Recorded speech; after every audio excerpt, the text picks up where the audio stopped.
চূড়ান্ত মনোনয়ন নয়,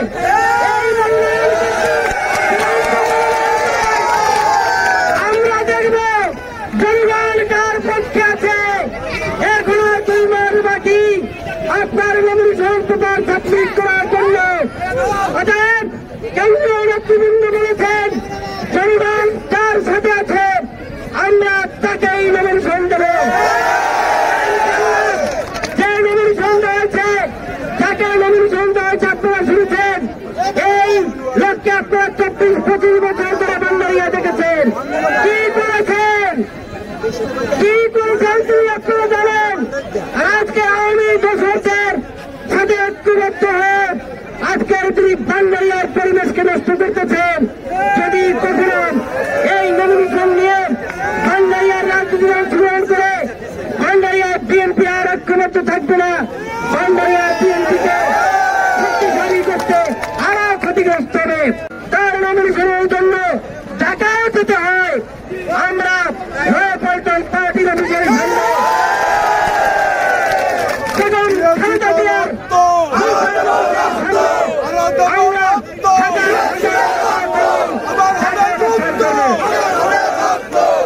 আমার নেতা মাহমুদ হোসেন বলেছেন আমরা সহনশীলতার মধ্যে রাজনীতি করতে চাই। আমি সহনশীলতার মধ্যে রাজনীতি করে এসেছি। যিনি 5ই আগস্টের পূর্ব থেকেই এই বান্দারিয়া কালখালী নেতাবাদের মানুষকে ঐক্যবদ্ধ করেছেন।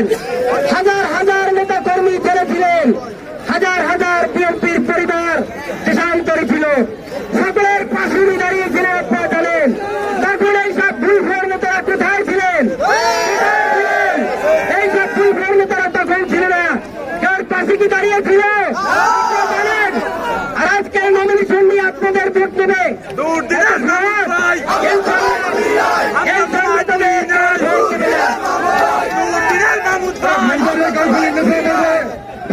নির্বাচিত হওয়ার মতো কোন নেতা আছে?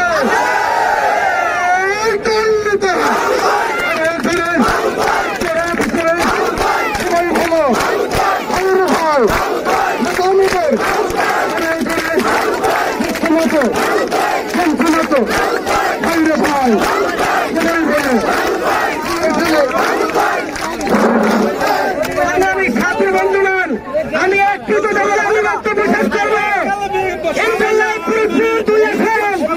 বান্দারিয়া কালখালী নেতাবাদের মাহমুদ সাহেবের নেতৃবৃন্দ দিয়ে ঐক্যবদ্ধ হয়।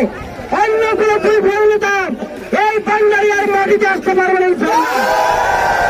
আমরা এখনো বলতে চাই যারা জনগণের জন্য কোনো কাজ করেন নাই, নেতা কর্মীদের দুর্দিনের পাশে নাই, তারা বান্দারিয়ার মাটিকে আঘাত করতে আসবেন না। নেতা কর্মীদের আঘাত করতে আসবেন না। আঘাত করলে কিন্তু আমরা প্রতিঘাত করবেন।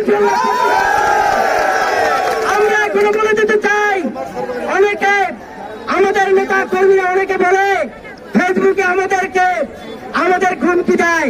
আরে বারা ফেসবুকে হুমকি দেয় মানে আমরা তো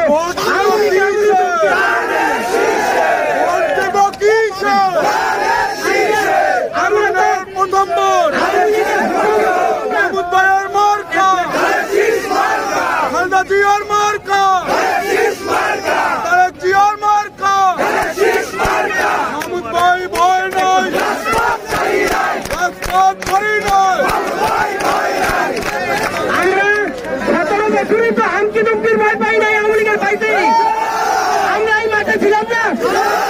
তা আমাদেরকে কর্তৃপক্ষ কি ভয় দেখাইবে? আপনাদের যদি কাউকে ভয় দেখায়, আমরা যারা নেতৃত্ব ভান্ডারি আছি, আমি আছি, আপনারা আমার সাথে বলবেন ইনশাল্লাহ। যদি প্রতিহত না করতে পারি বিএনপি আর কোনদিন করবো ইনশাল্লাহ। এই মনোনয়ন ইনশাল্লাহ মাহমুদকে ইনশাল্লাহ নমিনেশন দিতে হবে। সেই কাজ আমরা আপনাদেরকে সাথে নিয়ে করবো ইনশাল্লাহ।